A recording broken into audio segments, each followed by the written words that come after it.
Normally it's easy to figure out whose side we're supposed to take when Jesus tells a parable.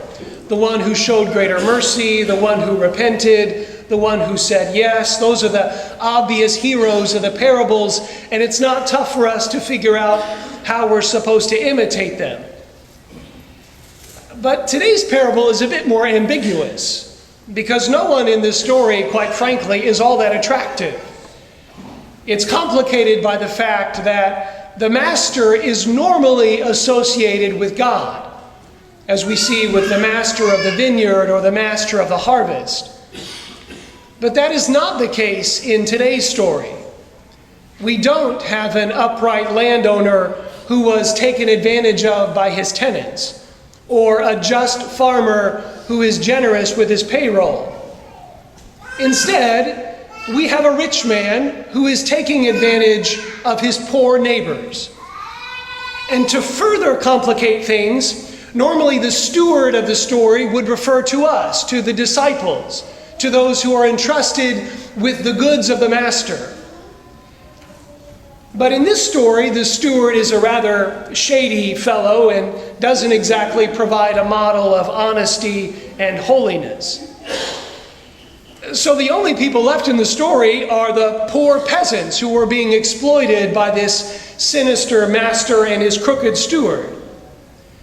But there's no exaltation of these people. There's no lifting them up as examples to follow. And so we're kind of stuck. We're stuck with no good models to follow and no sides to take. And so all that remains is the message of this parable, the kernel of truth that Jesus wants to convey to us. And we're left with this fundamental point. This parable is about how to love God and use our money, and not how to use God and love our money. It's about how to love God and use our money, and not about how to use God and love our money. And too often we fall into this second dynamic. We use God to give us comfort when our plans fail or when we find ourselves down in our luck. But deep down, if we're honest with ourselves, we would rather not have to depend on God at all. We would prefer to provide for ourselves, to pull ourselves up by our bootstraps and not have to depend on anyone else. The idea of loving God and using our money, I think, is a far more difficult position to take, because it means that we have to put everything that we have at the service of loving God. And this is a real difficult challenge. It means that every talent, every ability, every penny, every possession, everything that we own, everything that we have, everything that we are, is placed at the service of loving God. And not out of a sense of obligation, but out of love, that we desire to be with God. We desire union with Him. And so we take everything that we have and we give it to Him. We entrust it to His care. And it requires a strong love if we're willing to take that step. If it's okay with you, I'd like to get a little personal. Is that okay? Okay. It doesn't matter. I'm going to do it anyway, but I just thought I would ask. I remember being in love back in what I call my BP days. That's before priesthood. And my love for this particular girl either determined or somehow colored everything that I did. If I went to an event, I went to that event because she was going to be there. And if she wasn't there, I spent the whole time thinking about her.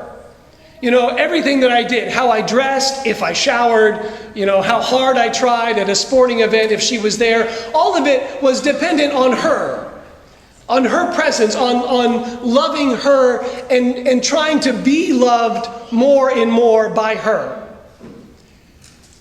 Looking back, it was probably a little unbalanced in the way that I loved this girl. It's okay, I'm happy to admit that. But what was also very clear to me, and what remains clear to me today, is that that girl gave a sense of direction to everything in my life. I had lifted her up in such a way that everything that I wanted revolved around her. That what I wanted to do, what I desired in life, what I was interested in, what made me happy, what gave me a sense of joy, was guided by her.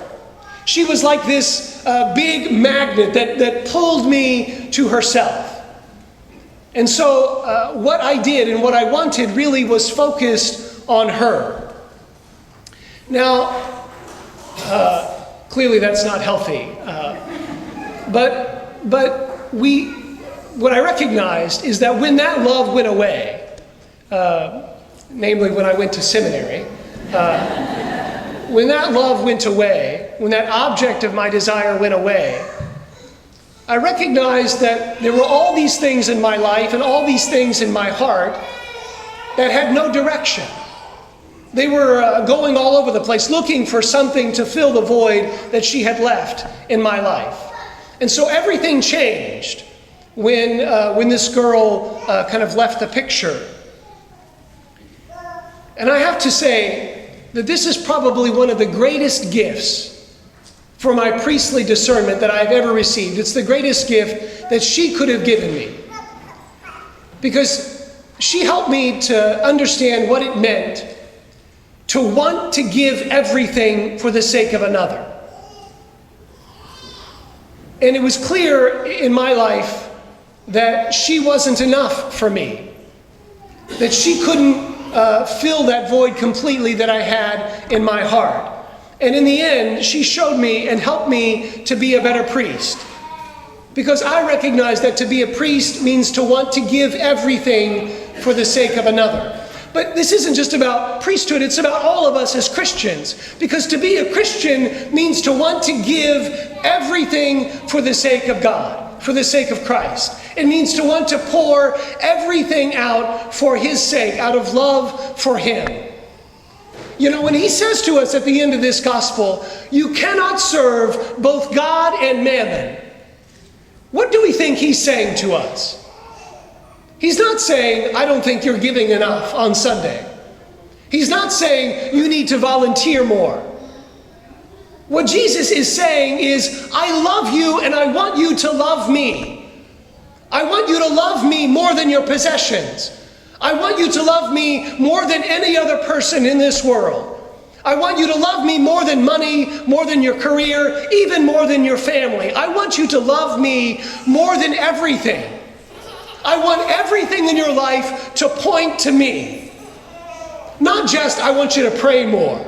Not just, I want you to stay focused during the homily. But what He's saying is, I want everything in your life to be directed towards me. That's what Jesus wants from us. Not little things. Those are all consequences. Our life of prayer, our tithing, our volunteering, all that comes after.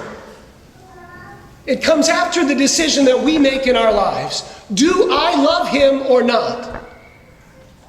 Does He give meaning to my life or not? Is He the great magnet in my life that pulls everything out of me or not? Let this week be a week in which all of us look at our own relationship with Christ. Wherever we are, maybe we're angry, maybe we're happy, maybe we're kind of lost, maybe our prayer life is struggling, whatever, wherever we are. And please, really consider where you are in your relationship with Christ. But wherever that is, what's the next step for you? What step do you need to take to fall more deeply in love with God? So that everything you do, everything you desire, everything you're longing for in this life is not determined by what you have or how much you own, but by your love for Him.